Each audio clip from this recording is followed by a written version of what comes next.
नमस्कार, गांव के लोग में आप सबका स्वागत है। मैं रामजी यादव। आज हमारे सामने हैं 90 के दशक के महत्वपूर्ण कहानीकार रामदेव सिंह, जो कि आज भी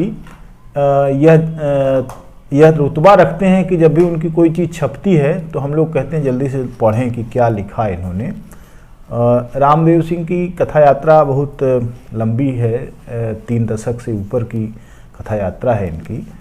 जब वे मैंने हिंदी साहित्य में उनकी कहानियाँ इस रूप में पढ़ी जाती थी कि एक ऐसे कहानीकार की कहानी सामने आई है जो हमारे सामने एक नए यथार्थ को रखता है। उनसे हमने 2 हिस्सों में बातचीत पहले की है और उनके जीवन संघर्ष को लेकर बातचीत हुई और किस तरीके से उन्होंने शुरुआत की थी और आगे कैसे बढ़े। आज हम ये देखते हैं कि रामदेव सिंह का जो मित्रों का दायरा है वो पूरे देश में फैला हुआ है और वे केवल निरे कथाकार नहीं हैं, वे बहुत माने एक सक्रिय रंगकर्मी रहे हैं। निर्देशक के तौर पर उन्होंने कुछ नाटकों का निर्देशन भी किया और अभिनेता के तौर पर उन्होंने अभिनय भी किया कई नाटकों में। और वे नाटक टीम के को लेकर बनारस सहित कई दूसरे नगरों में भी उन्होंने प्रदर्शन किया है। तो आज हम उनसे यह बात करते हैं कि जब वे मुगल सराय में आए और मुगल सराय से बिल्कुल करीब में था बनारस, और बनारस में कुछ साहित्यिक गतिविधियां और साहित्यिक लोग सक्रिय थे, तो किस तरीके से बनारस के साथ उनका संबंध बना और बना रहा। मैंने जैसा बताया आपको कि पहला संबंध मेरा नाटकों के मार्फत ही हुआ और गोकुल आर्ट्स जो संस्था थी, तो हम लोग नाटक, चूँकि गोकुल आर्ट्स उन दिनों खास करके अखिल भारतीय स्तर पर जो प्रतियोगिता का आयोजन ये संस्था करती थी, तो पूरे देश भर से संस्थाएं आती थी, भाग लेती थी और हम लोग भी पार्टिसिपेट करते थे उसमें। तो उनके मार्फत बहुत सारे अच्छे महत्वपूर्ण रंगकर्मियों से हम लोगों का संपर्क हुआ और हमने उनका लाभ अपनी संस्था के रंगकर्मियों के लिए भी लिया। किस रूप में? उनसे मिलाना, नाटक के बारे में जो एक कॉन्सेप्ट होना चाहिए, खास करके आधुनिक रंगमंच के बारे में, क्योंकि मुगल सराय में भी पहले वही जो ऐतिहासिक और सामाजिक नाटकों का एक दौर था। साहित्यिक नाटक नहीं होते थे या बड़े साहित्यकारों, बड़े साहित्य से जुड़े लोगों द्वारा जो नाटक लिखा गया तो उसका मंचन नहीं होता था। ये शुरुआत हम लोगों ने की वहाँ। मेरे मित्र सरूर अली अंसारी अच्छे निर्देशक भी, अभिनेता भी रहे और सबसे था कि उनके लिए तो नाटक ही ओढ़ना बिछोना था, वही मेरे लिए भी हो गया कई वर्षों तक। तो हम लोग जमशेदपुर, बरेली, लखनऊ, हर जगह जहाँ भी अखिल भारतीय स्तर पर प्रतियोगिताएं होती थी हम लोग अपना नाटक लेकर जाते थे। और कलाकार हमारे पास सबसे एक अच्छी बात यह थी कि हमारे प्राय सभी कलाकार रेल कर्मी थे। अच्छा। और उनमें हाँ, आपको आश्चर्य होगा कि उनमें कोई ड्राइवर, कोई गार्ड, कोई फीटर, कोई संटमैन, ये हमारे आर्टिस्ट थे और उनके साथ काम करके बहुत आनंद आया। एक तरह से ट्यूनिंग बहुत जल्दी बन जाती थी। तो ये वही दौर था कि जब मैं कहानियों में आया, कई कहानियाँ छपी मेरी, लेकिन नाटक का असर इतना ज़्यादा रहा कि आप देखेंगे कि मेरे कथा लेखन में एक अंतराल आपको मिलेगा। काफ़ी लंबे अंतराल में। तो इसकी वजह यह थी कि मैं नाटकों में ज़्यादा व्यस्त हो गया, लेकिन साहित्य या अपने जो हमारे समकालीन कथाकार मित्र थे सबसे हमारा संपर्क बना हुआ था। कहानियों के मुकाबले नाटक भी एक श्रेष्ठ विधा के तौर पर समादृत है। कौन कौन से नाटक आपने किए और किसको करने का सबसे ज़्यादा सुकून और सुख आपको मिला? एक छोटा सा नाटक था, बांग्ला से एडेप्टेड था वो, एक्टो अवास्तविक गल्प, जिसको कथा शीर्षक से अच्छा हम लोगों ने किया था और उसके बहुत शो किए। और मैं उस नाटक का पोस्टर बॉय मैं ही था। अच्छा अच्छा अच्छा। एक कैदी की कहानी थी जिसके साथ जेल में वो क्रांतिकारी विचार का पात्र था और उसकी जो लड़ाइयाँ थी, तो उसके साथ जो जेल में घटनाएं घटती है, जेल में जो अत्याचार होता है, फिर पेशी होती है, न्यायपालिका वगैरह सब है उसमें। तो वो नाटक हम लोगों ने बहुत ज़्यादा मंचन किया उसका। उसमें सुविधा यह थी कि कॉस्ट्यूम या बहुत ज़्यादा तामझाम नहीं था, अभिनय मुख्य था, तो कहीं भी जाने में हम लोगों को सुविधा होती थी उस नाटक को लेकर। अच्छा, उसी दौर में लगभग एक तरह से आप कहिए कि उत्तर नक्सलबाड़ी जो है, 2-3 नाटक बहुत चर्चित हुआ करते थे, जिनमें एक थैंक यू मिस्टर ग्लाड था अनिल बर्वे का, और एक उत्पल दत्त का था फेरारी फौज, और यह भी नाटक जो कथा के नाम से आप बता रहे हैं, यह भी उसी की श्रेणी में था। तो जब आप उस समय बहुत सारे लोग जो रोमानी भावधारा के लोग थे, वो आप प्राय ऐसे करते थे, लेकिन इसमें बहुत फ़ायदा नहीं था, लेकिन इससे दायरा बहुत बड़ा बनता था, एक वैचारिक विकास भी होता था। लगता था कि वो किसी ख़ास चीज़ पर, ख़ास तौर से जो चीज़ें हमारे दौर में ऐसे ही अबूझ रह गई, छोड़ दिया गया, ख़ास तौर से कैदियों से लेके, और दूसरा पूरा एक दौर है। जैसे मैं दोनों नाटकों की बात करूं तो थैंक यू मिस्टर ग्लाड तो बहुत अपने संवादों के कारण की व्यवस्था का एक रूपक जो है जेलर, और दूसरा क्रांतिकारी जो व्यक्ति है उसमें पटनायक जो है, तो इस तरीके की चीज़ें। तो आपका जो संबंध ऐसे क्रांतिकारी लोगों से जो वास्तविक क्रांतिकारी थे जी, उन लोगों से कुछ कभी रहा, कोई संवाद रहा? हाँ, असल में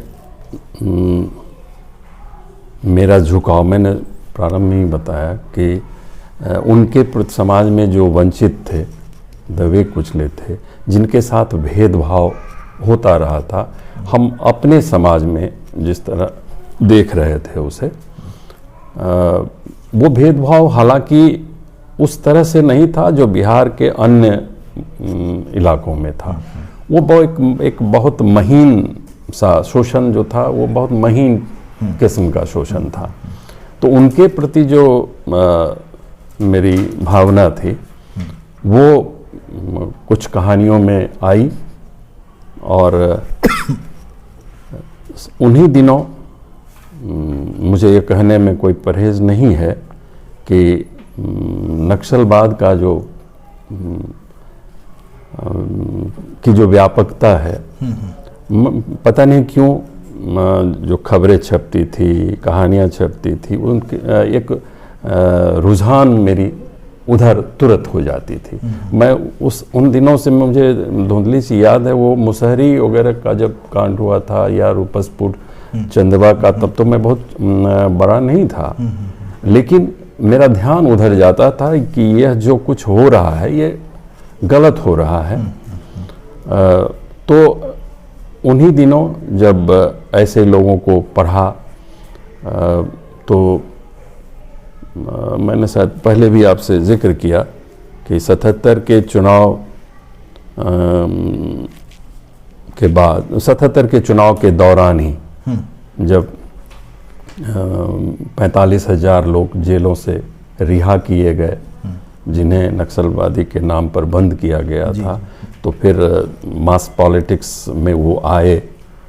तो दिनमान में मैंने एक पत्र लिखा था जो आलोचनात्मक पत्र ही था, उनकी ही आलोचना मैंने की थी।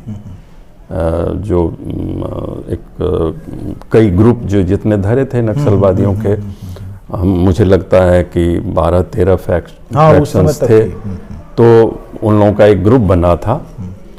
तो वो उस पत्र के छपने के बाद में ये मुझे पता चला कि उनके पॉलिट ब्यूरो की मीटिंग में मेरे उस छपे हुए पत्र पर विचार किया गया, और उन्होंने अपना निर्णय कुछ बदला और तभी मुझसे संपर्क किया गया। मतलब मैं दिनमान वगैरह में मेरे गांव का ही पता छपता था।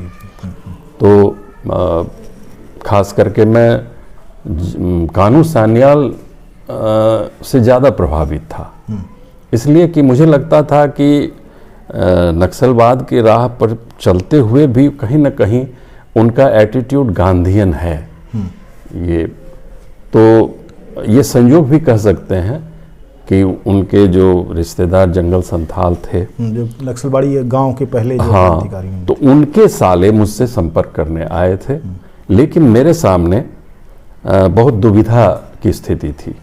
मैं जिस पारिवारिक पृष्ठभूमि में था तो बहुत सारी जिम्मेदारियां थी। एक छोटे किसान परिवार में जो होती है, पिताजी की भी उम्र बढ़ रही थी और मुझे लग रहा था कि मुझे योगदान करना चाहिए पिताजी के साथ। और एक कसमकस की ज़िंदगी थी कि मैं पूरी तरह पूर्णकालिक रूप से कहीं नहीं जा सकता था। वो जो सेंटिमेंट होता है, एक लोअर मिडिल क्लास का सेंटिमेंट होता है, वो कहीं ना कहीं रोकता भी था। और मैं नौकरियों की तलाश उन्हीं दिनों मेरी चल रही थी, तो मैं पूरी तरह तो नहीं गया, लेकिन एक सिंपैथाइजर के रूप में और यूं भी मदद करने के लिए मैं हमेशा तैयार रहता था। जब मैं नौकरी में भी आया तो बहुत सारे मित्र अभी भी उसके इस बात को जानते हैं कि जो मेरी अपनी सीमा थी, मैं बहुत अधिक तनख्वाह वाली नौकरी तो करता नहीं था, लेकिन जब लिबरेशन वगैरह बना तो मैं चंदे देता था उसमें। और जब भी लोग आते थे, कोई दबाव नहीं होता था, लेकिन मैं चंदे देता था उसमें। और वो लोग दिल्ली वगैरह में रैलियाँ होती थी, तो आपको याद हो शायद मेरी सफ़र कहानी आपने पढ़ी हो, 88 की रैली का उसमें कुछ है जो अब के विशेषांक में वो कहानी छपी थी। तो ये कई स्तरों पर जो चीज़ें चल रही थी, एक तरफ नाटक, साहित्य, राजनीतिक रुझान और पारिवारिक जो मजबूरियां थी, ये कई स्तरों पर मैं कह सकते हैं कसमकस की स्थिति रही। और अंततः मैं पूर्णकालिक रूप से उस तरफ नहीं जा सका, लेकिन लगता था कि जहाँ भी लोग काम कर रहे हैं उनकी मदद की जानी चाहिए। जब आप इतने विविध अनुभवों से और इतनी गहरी जद्दोजहद जो वैचारिक तौर पर हो सकती है उससे गुजरे, और एक बहुत बड़ी विधा आपकी अपनी हो चुकी थी, नाटक, रंगकर्म पर नाटक मंच पर ले जाने की लगातार आपने ले गए और अनुभव आपको बहुत। तो कभी नाटक लिखने का, और ऐसे नाटक जो कि एक बहुत गहरे वैचारिक द्वंद्व को लेकर हों, उस तरीके से ख्याल नहीं आया कभी आपको? नहीं, नाटक लिखा नहीं, और मुझे लगता था कि बहुत स्क्रिप्ट है करने के लिए, और वे बड़े ही अच्छे नाटककारों की चीज़ें थी। मैंने नाटक लिखा नहीं, उस तरफ कोई कोशिश नहीं की मैंने। तो इन अनुभवों को आपने किस रूप में अपने कहानियों में लाने की कोशिश की? ये एक जैसे जैसे मैं आगे बढ़ता गया या मेरी उम्र बढ़ती गई, अनुभव बढ़ता गया, तो एक द्वंद्व भी साथ ही साथ चल रहा था। जनवादी, मैंने पहले भी बताया कि मैं उसी कोख से निकला हूँ जो जनवाद का दौर था, खास करके साहित्य में। लेकिन कुछ वर्षों के बाद जब उन कथाकार मित्रों को, मित्र लेखकों को देखता था कि उनकी कथनी और करनी में बहुत फर्क पाता था, धीरे धीरे जब वे सुविधाओं को लेने लगे, चाहे वो नौकरी में गए, व्यवसाय करने लगे, जो कुछ भी किया, तो उनके भीतर एक पाखंड की स्थिति मैंने देखी। दो चेहरे थे। हाँ, दो चेहरे थे। धीरे धीरे मुझे लगा कि अब ये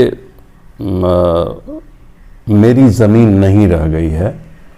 मैं खास करके मध्य वर्ग को लेकर मैं ज़्यादा मेरी रुझान ये हुई कि मध्य वर्ग में ही सबसे ज़्यादा पाखंड और तमाम चीज़ें भरी हुई थी, और जो निम्न से जिनका वर्गांतरण हो रहा था तो उनका भी वर्ग चरित्र बदल जाता था। कहते कुछ थे और कहते कुछ थे, करते कुछ थे। तो धीरे धीरे मेरा मोह भंग हुआ और मुझे लगा कि अब एक वही आत्मसाक्षी के भाव से ही चीज़ों को मैं लिखूं उसमें। और द्वंद तो मैंने बताया कि कई स्तरों पर था। मुझे लगा कि साहित्य में मतलब एक फॉर्मूलाबद्धता होती चली गई जनवादी कहानियों में भी। जो चीज़ें आनी चाहिए थी वो नहीं आ रही थी। खासकर मैंने अपनी ही कहानी पंचायती को एक कुछ दिनों के बाद मुझे लगा कि ये कहानी, इस कहानी में कहीं ना कहीं कुछ झूठ है, कि मेरे कहानी का नायक उस पीड़ित पात्र से मिलने के लिए जाता है कहानी में, लेकिन सच्चाई ये थी कि वो तो अपनी तैयारी करने के लिए शहर चला आता है। तो मुझे लगा कि उस चीज़ को मैं लिख नहीं पाया उसमें, इसलिए अपनी उस कहानी को आज मैं रिजेक्ट करता हूँ। नहीं, जैसे संजीव की एक बहुत मशहूर कहानी है अपराध जी, उसमें भी नायक जो है राजघाट पुल से गुजरते हुए ट्रेन की खिड़की से अपने पीएचडी के प्रबंध को जो है वो फेंकता है गंगा में, और एक तरह से वो अपनी कथनी और करनी में पैदा हो गए भेद या पैदा करने की स्थिति में बना दिए गए उसको हालात को, उससे लड़ता है। वो इसी तरीके का वो था कि जब कहानीकार संवेदित होकर उन पात्रों की तरफ जाता था। तो यह तो एक प्रविधि भी हो सकती है, और बहुत सारे लेखकों ने दुनिया भर के लिखा है इस तरीके से। मुझे लगता है कि सिगफ्रीड लेंज की एक कहानी जो है वो उसका शीर्षक मैं भूल रहा हूँ, लेकिन वो कमाल की कहानी इसलिए है कि उसमें मुख्य पात्र पीड़ित नहीं है, मुख्य पात्र पत्रकार है, और जब वो पीड़ित तक पहुँचता है, पीड़ित उसको एक छोटे से उसमें कागज़ की उसमें देता है, उसके हाथ में पकड़ाता है चुपके से, तो वो खोलता है तो पता लगता है कि उसमें एक टूटा हुआ दांत है, और जिसको पूरी तरह से दिखाने के लिए जेल ले आया गया था और कैदियों को सजाया बुझाया गया था। वो तो झूठ है पूरा। उत्पीड़न इतना ज़्यादा होता है कि मारते हैं और कैदियों के दांत टूट जाते हैं, कोई कहने वाला नहीं। तो लेखक की भूमिका तो है कि वो जाए। तो आपको ऐसा क्यों लगा? क्योंकि आज भी एक बहुत बड़ा सवाल है कि हमारे सामने हम उत्पीड़ित तो बिल्कुल ही नहीं हैं, लेकिन उत्पीड़ित के साथ हमारी सहानुभूति है लेखक के रूप में। क्या आपको ऐसा नहीं लगता कि आपकी कहानी उस रूप में ठीक थी? तैयारी करना एक चीज़ थी उस समय, नैतिकता भी उस तरह की थी कि दोहरे मत बनो, लेकिन अब तो हम कई स्तरों पर बंट चुके हैं, फिर भी हमारी लेख की भूमिका बनती है। क्या आपको ऐसा नहीं लगता? भूमिका बनती है, लेकिन मुझे बार बार वही लगता है कि मैं अपने को देखने लगता हूँ कि मेरी वो निष्ठा कितनी है उस वर्ग के प्रति व्यवहार में। सैद्धांतिक रूप से आप कह सकते हैं, लेकिन मुझे यही चीज़ परेशान करता है कि अगर हमारी पक्षधरता है किसी वर्ग के प्रति, किसी वंचित, तो उनके वो व्यवहार में भी दिखना चाहिए हमारे। माने एक तरह से आप ये मानते हैं कि लेखक को सच्चाई की परत तक पहुंचने के लिए कुछ तो सच्चा होना चाहिए। कुछ तो सच्चा होना चाहिए। भारतीय हिपोक्रेसी के आप विरोधी रहे। हाँ, मैं भारत में जो, क्योंकि ये है ये चीज जी। अच्छा, एक चीज बताइए, आपका जब संकलन आया पहला काले कोट का सफेद दिन, तो उसमें जो मेरा ख्याल है 10 कहानियों का संकलन है जी। तो 10 कहानियों को छपने योग्य कंसीडर करते हुए कि इन्हीं को छपाना है, आपने कितनी कहानियों को खारिज कर दिया? हमको लगता है 3-4 कहानियों को मैंने खारिज किया था उसमें। वो सब छपी थी? छपी हुई थी, लेकिन जैसे कॉलेज की पत्रिका में या बहुत छात्र युवाओं के लिए जो पत्रिकाएं सब, वो कृत संकल्प में कहानी छपी थी। एक तो वो बहुत छोटी कहानी थी, लघु कथा नहीं थी, लेकिन बहुत छोटी कहानी थी, तो उन कहानियों को मैंने इसमें नहीं रखा। अच्छा, आपका जो संकलन आया तो आपकी उम्र उस समय कितनी थी? उस समय मेरी उम्र, अब 1954 की मेरी पैदाइश है, तो करीब करीब 45-46 का तो मैं हो ही गया। 45-46 के बिल्कुल मैच्योर कहानीकार थे। लेकिन उसका किस तरीके से मैंने स्वागत हुआ आपकी किताब का, और किस तरीके से उसको लोगों ने मैंने साहित्य की जो पर्यावरण होता है कि उसकी समीक्षाएं की जाती हैं और उस पर बातें होती हैं, और उन कहानियों के हिसाब से यथार्थ को परखने की एक दृष्टि भी विकसित की जाती, क्या कितना कुछ हुआ आपकी कहानीकार को लेकर, कहानियों को लेकर? स्वागत तो उस संग्रह का बहुत अच्छा, काफ़ी स्वागत हुआ, मैं मानता हूँ, क्योंकि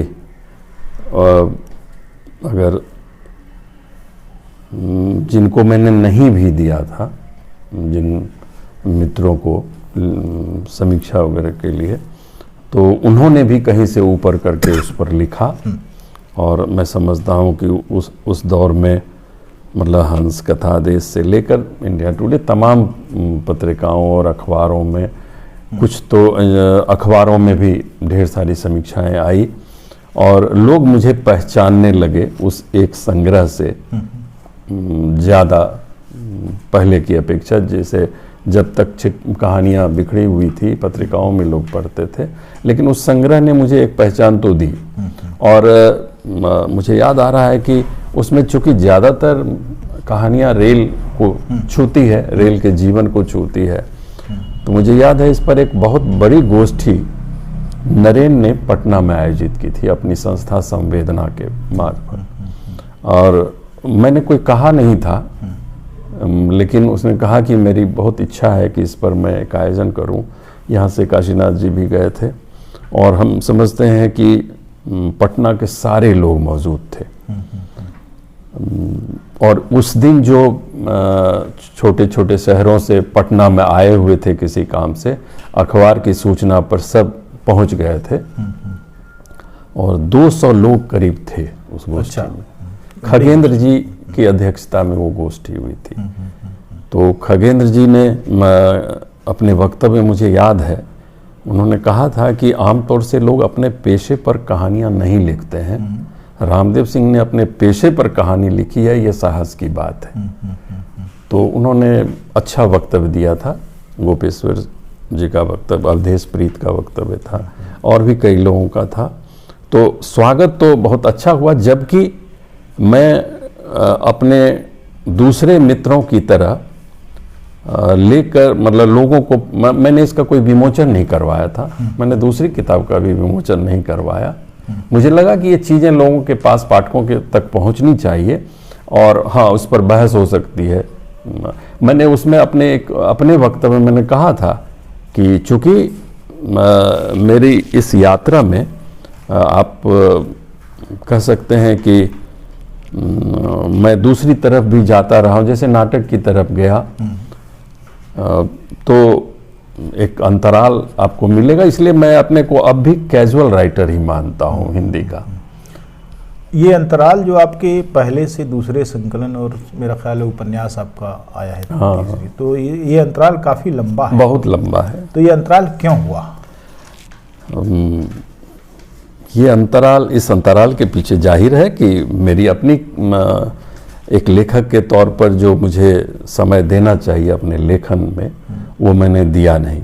मुझे मेरे वो जो नूनू भैया जिनके जिक्र करते, वो अक्सर पत्र में लिखते थे कि लेखक को कई बार असामाजिक हो जाना चाहिए, थोड़ा असामाजिक हो जाओ तुम, और मैं वो असामाजिक हो नहीं पाता था।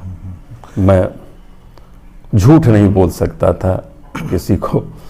अच्छा, मात्रा के स्तर पर कम लिखने के बावजूद आपने गुणात्मक रूप से ठीक लिखा है, अच्छा लिखा है, और आप इसी गुणात्मक लेखन के कारण स्थापित हो गए। लेकिन आपको कोई सम्मान मिला हो ऐसा मुझे ज्ञात नहीं है। क्या ऐसा कुछ कभी हुआ, या कोई किसी ने नहीं इस तरीके से कहा कि आपका लेखन सम्मानित करने योग्य है? कभी इस तरफ मैंने कभी सोचा भी नहीं। सिर्फ एक चूंकि मैं रेलवे में काम करता था, तो रेलवे में एक प्रेमचंद पुरस्कार दिया जाता है कहानी के लिए, और मैथिली शरण गुप्त पुरस्कार कविताओं के लिए। तो उसमें भी कई वर्ष गुजर गए, मैंने नहीं भेजा। अच्छा, भेजना पड़ता था? भेजना पड़ता है उसमें, वो रेलवे बोर्ड से वो जारी होता है, हर डिवीज़न में आता है कि भाई आपके यहाँ जो लिखने पढ़ने वो अपनी अगर जिनका प्रकाशन हो तो वो भेजें। तो मुझे लगता है कि 1999 में ये किताब छपी थी, मतलब 2000 में वो आई हाथ में मेरे, तो दिसंबर वगैरह में कुछ छपी थी। तो 2003 वगैरह में कलकत्ता से मेरे एक अधिकारी ने फ़ोन किया कि अरे आप क्यों नहीं अपनी किताब भेजते हैं। तो हम कहे कहाँ, तो रेलवे बोर्ड में जो प्रेमचंद पुरस्कार हम लोग का रेल राजभाषा देती है, तो हमने कहा कि यहाँ तो किसी ने कभी बताया नहीं हमको। तो कहा कि नहीं आप, उसका डेट बहुत कम था, बच गया था लास्ट डेट। तो मैंने आके जो तत्कालीन राजभाषा अधिकारी थे, मैंने कहा कि इसको जरा भिजवा दिए, 3 कॉपी भेजना पड़ता था। और तो वो स्पेशल मैसेंजर लेके रेल का गया कलकत्ता। तब हमारा रेलवे मुख्यालय कलकत्ता ही था, फेयरली प्लेस, ईस्टर्न रेलवे में हम लोग थे। वहाँ से फिर स्पेशल मैसेंजर लेकर रेलवे बोर्ड गया। जी। इतना कम समय था, तो फिर भी हम निश्चिंत हो गए। लेकिन एक दिन हमारे राजभाषा अधिकारी जो दिनेश चंद्रा जी हैं, इनका फ़ोन आया कि आरडी भाई बधाई, इस बार प्रेमचंद पुरस्कार के लिए आपको चुना गया है। तो हम कहे अच्छा। तो इस तरह इसके बाद मैंने कभी नहीं, ये तो पूरा जीवन आपने रेलवे को चूंकि दिया, और अब आपने रेल के जीवन पर बहुत शानदार कहानियाँ लिखी। और आपकी अगर देखा जाए तो प्रेमचंद के गुण को, अगर प्रेमचंद पुरस्कार का जो एक अर्हता है, उसमें मुझे लगता है कि पठनीयता एक बड़ा उसका पैमाना है। दूसरी चीज़ की प्रगतिशीलता, तो वो तो चीज़ आप में थी, लेकिन बाहर का जो एक पूरा साहित्यिक जो घटाटोप बनाया हुआ है, जो एक तरह की साहित्यिक माफियाई चलती है, संस्थानों पर लोगों का कब्जा है, और ऐसा नहीं है कि लोग आपको जानते नहीं थे, किसी न किसी रूप में मुलाकातें और जान पहचान जो है निश्चित रूप से हुई होगी। तो कभी मैं उस साहित्यिक जो दंडफंद है, जो मठाधीशी है, उसकी तरफ आपके प्रति संवेदना कोई जागता हुआ नहीं देखता हूँ। यहाँ तक कि वो किसी कार्यक्रम में, कहानी के कार्यक्रम में, या कुछ ऐसी चीज़ों का जो मैंने लगातार आयोजन होता है और लगातार फतवे जारी किए जाते हैं, उसमें भी आपको मेहमान नहीं बनाता, उसमें भी आपको नहीं कहता कि सुना जाए। संस्थागत तरीके से जो भारत के संस्थानों में, जो साहित्यिक संस्थानों में जो लोग काबिज हैं वो। और दूसरी चीज़ जो लघु सम्मान, जो पैसे की बात मैं नहीं करता, लेकिन यह है कि उनकी क्रेडिबिलिटी इसलिए कि उन्होंने बहुत सारे ऐसे साहित्यकारों को भी इनकरेज किया जो हाशिए के लोग थे, उनकी बात मैं करना चाहता हूँ। जैसे किसी की स्मृति में रखा गया कोई सम्मान, क्या कुछ ऐसा कभी हुआ, मौका मिला? मैंने कभी पुरस्कार के लिए कोई मेरे भीतर कोई रुचि न आने की 2 वजह थी। मुझे एक लगता था कि अगर मेरी रचना में कुछ दम है और लोगों तक वो पहुंची है, लोग उसे पसंद कर रहे हैं, तो लोग स्वतः मुझे नहीं। ये तो एक चीज़ है, हाँ। एक तो आपकी अपने ऊपर भरोसा है। हाँ। लेकिन एक मैंने किसी ज़माने में एक बम्बई से विजय वर्मा सम्मान दिया जाता है, तो उसमें मैंने किसी से एक किस्सा सुना था कि आपका लगभग चयन होते होते हो गया था, अब तय था कि घोषणा हो जाएगी, लेकिन वह किसी अन्य को इसलिए दे दिया गया कि वह आदमी ज़्यादा प्रभावशाली था। हाँ, प्रभावशाली। और वो कौन, मैंने आप उसके अगर जानते हो तो बताइए। नाम बताना उचित नहीं है, लेकिन वो बड़े पुलिस अधिकारी थे।